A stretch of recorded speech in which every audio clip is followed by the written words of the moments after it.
Today, Moscow is a metropolis of over 11 million people. But 800 years ago, it was a small village on the banks of the Moskva River. A modest settlement surrounded by simple wooden defenses. It gave little indication of its future greatness, or its ability to evolve through adversity. Moscow was frequently attacked and destroyed. Yet each time, it rose from the ashes, stronger and better defended. Its first real test came in 1238. This time, they faced a new enemy: the Mongols.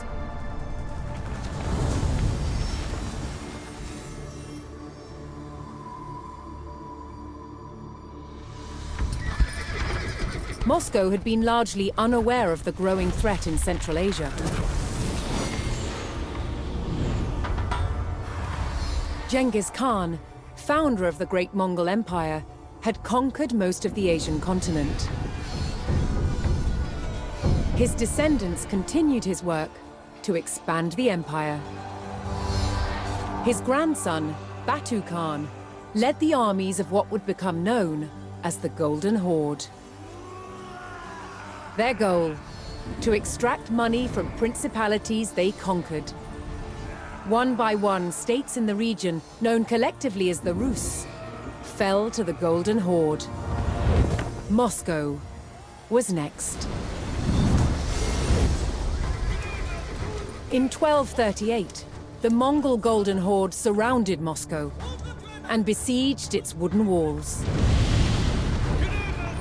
It would only hold out for 5 days. Moscow burned.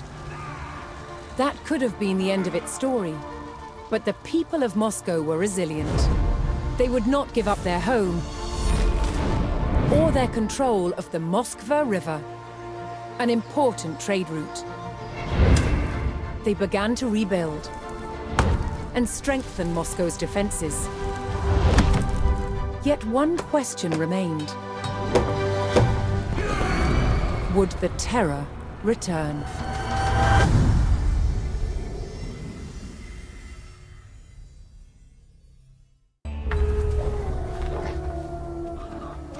By 1303, Moscow controlled land that encompassed the entire flow of the Moskva River. Its ambitions didn't end there. Moscow continued to expand its borders through its wealth rather than warfare. Its tactic was to buy land from bankrupt rulers, acquiring entire towns and villages in the process.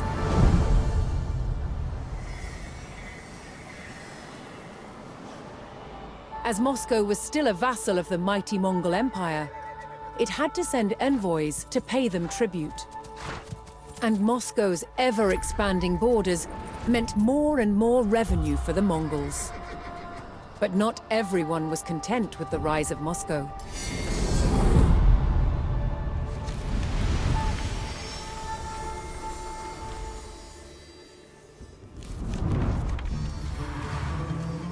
As Moscow grew in power and influence, its Grand Prince, Dmitry Ivanovich, reinforced its vulnerable defenses.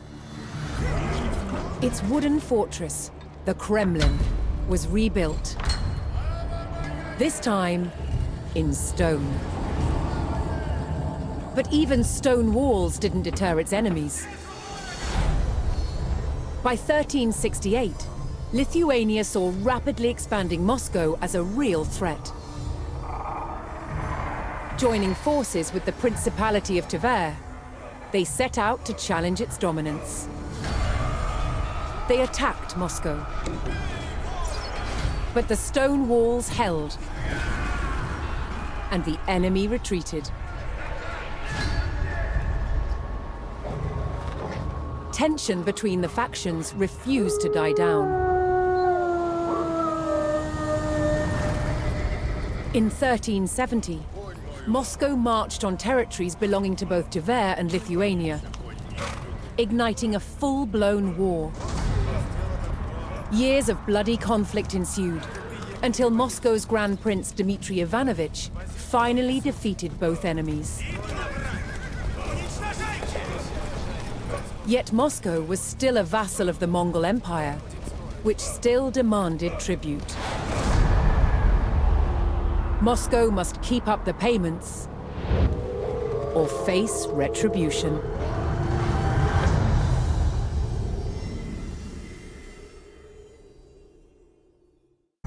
Under Grand Prince Dmitry, Moscow had grown rich and allied itself with old adversaries. Together, the Rus allies were ready to challenge the dominance of the Mongols and stopped paying them tribute. On the banks of the River Don, Dmitry would stake his life on being the first Rus leader to defeat the Horde in battle.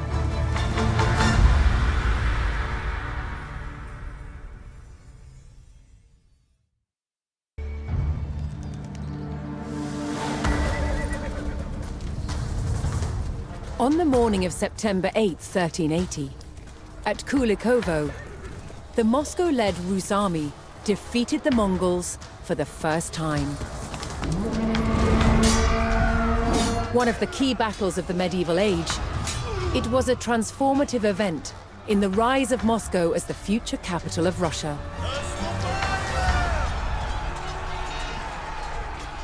For the first time, rival principalities had joined Moscow to fight a common enemy.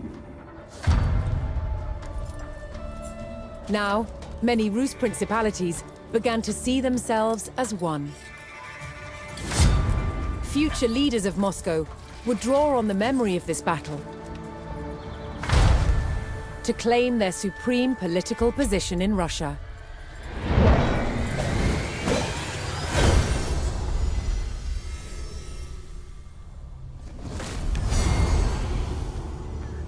Moscow's Grand Prince, Dmitry Ivanovich, had led the Rus principalities to victory over the Mongols, reinforcing his dominance.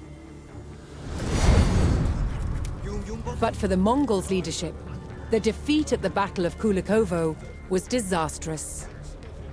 The ruler of their Golden Horde was overthrown by a descendant of Genghis Khan.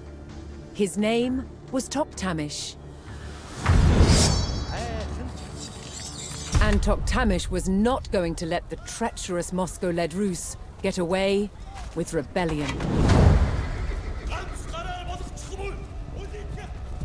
2 years after their defeat at Kulikovo, Toktamish's Golden Horde set out to attack Moscow.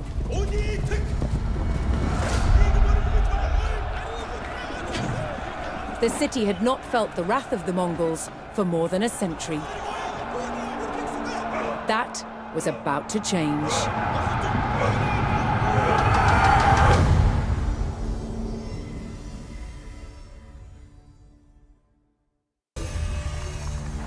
In the century following the Mongols' vengeful attack on Moscow, Dmitry Donskoy's son and grandson clung to the Rus throne.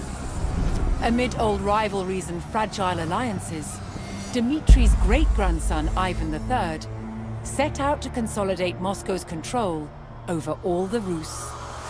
But one independent republic would not yield to Moscow, the wealthy commercial center of Novgorod.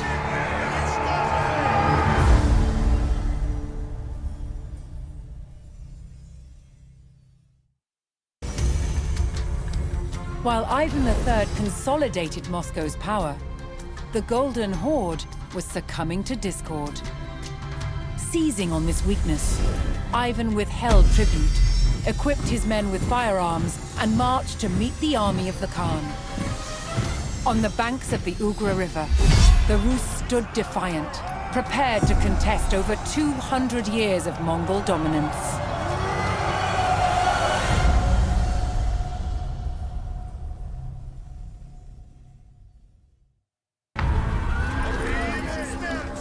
In 1480, Moscow's army, led by Ivan III, faced off against the Mongols across the banks of the UGRA River. But the Muscovites, armed with guns, were too much for the Mongol army.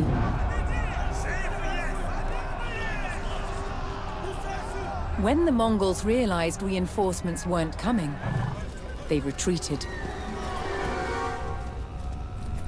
Now Ivan III was free to pursue his ambitions to expand Moscow even further.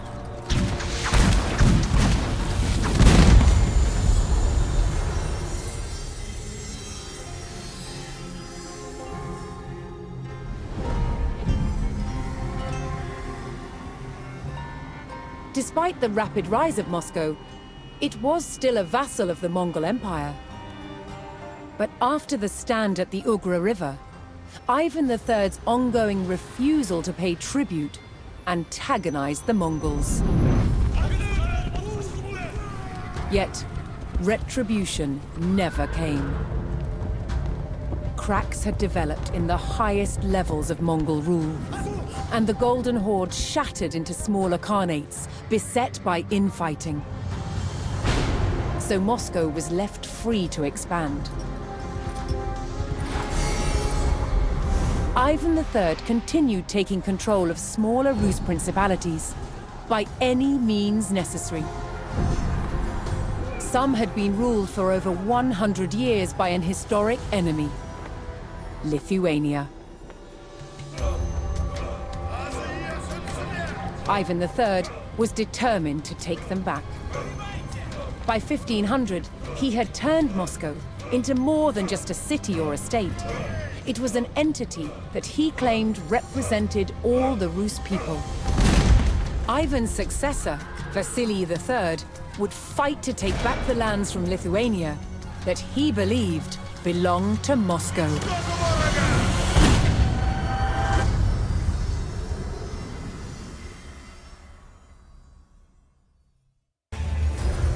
Following Moscow's growth in the west, Ivan IV ascended the throne and took up the eastern expansion plans of his ancestors.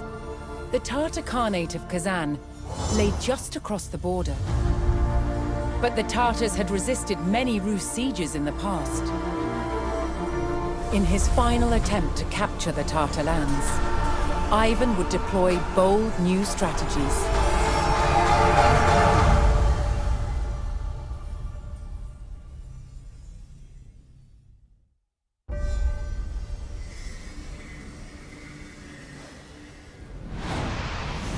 Ivan IV had broken through the walls of the ancient city of Kazan, and his army flooded the streets. They hunted down its defenders and their allies, and brutally sacked the city. Kazan had fallen to the unstoppable military might and strategic innovation of the Muscovite war machine. In the years that followed, Ivan IV waged war after war to bring vast new territories under Moscow's rule. By 1547, he had declared himself the first Tsar of all Russia. And his never-ending fight for territory set the course for those who ruled after him.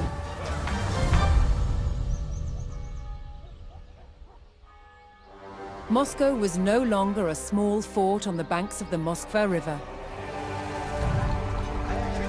It had survived centuries of Mongol oppression and wars with its neighbors. Its evolution from fort to city to state and to empire would continue. Moscow's rise transformed Russia into one of the world's greatest superpowers.